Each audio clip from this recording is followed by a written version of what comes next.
It was really cool coming to Toronto. It kind of has that local entrepreneurial thing going on, and it's a cool fusion of a whole lot of different cultures. We're doing a lot more soulful Asian dishes, using a lot of French techniques. We're creating something called New Asian cuisine, Asian food that you've just never had before. That's really what we're in search of is, the next ingredient, the next chef, the next hot spot to dine out and seek out inspirations. Almost 3 years ago, I got a phone call telling me that somebody wanted to open a tapas restaurant in Toronto, and here I am now. People here is very open to discover different types of cuisines. You're in a city that's electric, learning tons of things about the food, and then helping your company get better. And really putting a lot in your own toolkit as far as knowledge as well. We were the very first sake brewery on the entire east coast of North America. We specialize in junmai sake, the rice that's been milled down to 70% of its original size. I feel that I know this city after just 2 days. It was really eye-opening. That's good. I think, yeah. There we go. She did that one. This is probably the best environment that we have had to come meet with these chefs from all around the country, all these great restaurant chains. The relationships that I made with vendors, the relationships I've made with other chefs. When you come to our restaurant, you are tasting a true taste of Canadian ingredients. 95% of our offerings are Canadian. You're learning so much about food that you'd never be exposed to in your own city.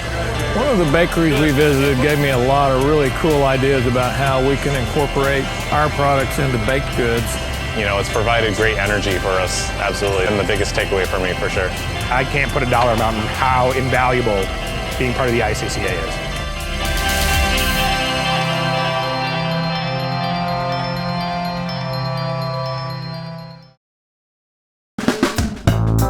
So I've been coming to the ICCA for probably 10 years, and I would say the educational day that we had this year was the best one ever. Watching Dave from Chick-fil-A was just inspiring. At Chick-fil-A, there's a 80,000 square foot innovation center. Not one piece of innovation in that room is designed to get you to spend 1 penny more. Because we feel like if we can just keep creating more and more value, we'll become invaluable. Our leadership lessons broken up throughout the day were just incredible. So the morning we talked about leaning into different leaders and different perspectives.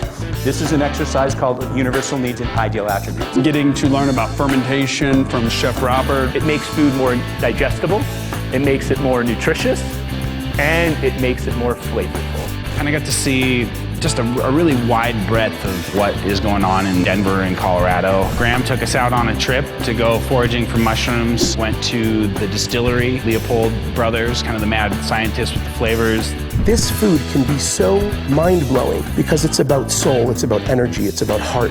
We went to Boulder today. I went to college at the University of Colorado 30 years ago. The food scene back then was nothing like what it is now. Plant-based foods, we were eating vegan food, vegetarian food. Wouldn't it be amazing if we could do some research to understand cravings? The idea of making sure that you are on the forefront of ideas and trend around the country. Asian, 27%, so we're seeing a lot of Korean, Thai food, and Japanese. Coming to an ICCA event, it's like coming back to family. It doesn't matter who you are, what brand you work for, what brand you may sell. We're all here just to network, to learn, to talk to each other, and that's why I keep coming back here every year.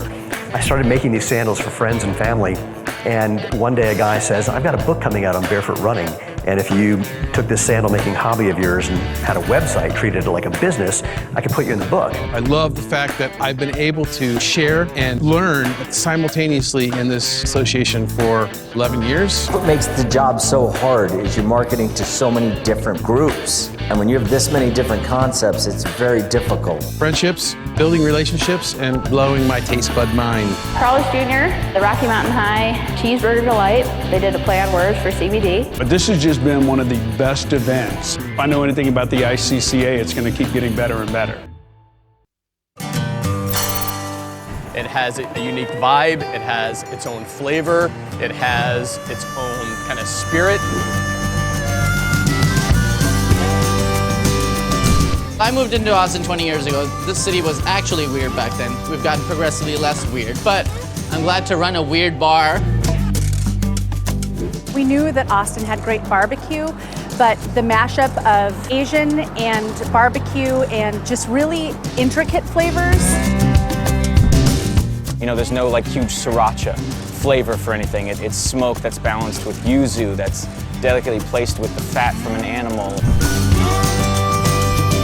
We do traditional Mexican cooking. The corn that we use is a heirloom or landrace corn from Mexico. The taquitos, potato skin. Similar ingredients, just they're being used in different techniques. Really flavorful. It was a king oyster mushroom that they worked into a dessert. Just to see the innovation happening in a meal like a dessert is just kind of interesting. Before we had little hot pockets of restaurants, now they're scattered throughout the entire city. You can get barbecue everywhere. You actually have 3 different heat zones. You can go all the way up to 325 degrees.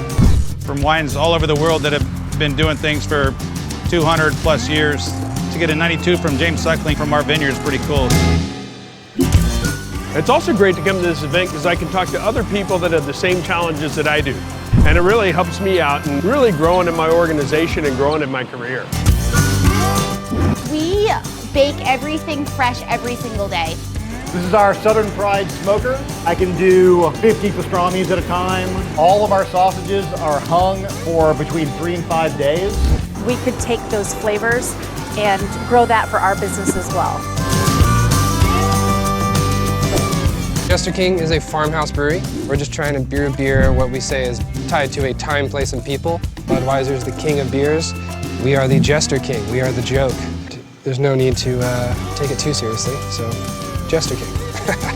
It's a great opportunity for us to get the inside track and what the new trends are going to be. Smoky flavor is a hot trend, so we can kind of work that into some of our value-added items. It's a unique opportunity where you get to create friendships, you get to experience some wonderful restaurants. We have been doing this for many, many years, and it's definitely worth it. It allows us to interface with chefs one-on-one, really the movers and shakers of the industry. I mean, these guys are the power players.